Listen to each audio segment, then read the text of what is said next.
dito sa darating na halalan. Huwag tayong pipili ng ating kandidato na para tayong pumipili ng isang beauty queen.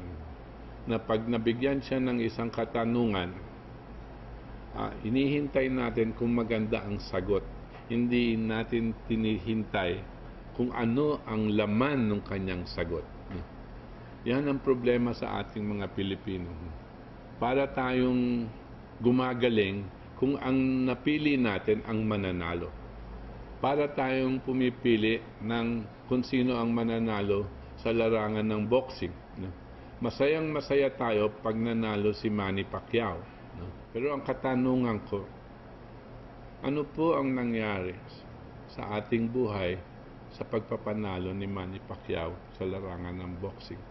Masaya din ako, katulad ng maraming Pilipino, na may isang Pilipino na may ganitong kakayanan na ipakita sa buong mundo na magaling tayo sa boxing.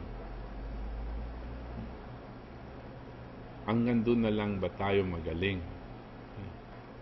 O dapat pakita natin sa buong mundo na ang Pilipino may kakayanan na magpahusay ng kabuhayan ng 95 million Pilipinos as well, na magbibigay ng trabaho ng 45 million people, kalahati ng ating populasyon, na hindi lang call center, hindi lang kung ano-anong pagbebenta ng fishballs, kundi tunay na trabaho sa mga factory, trabaho na itinayo dahil sa siyensya at saka dahil sa ating infrastruktura.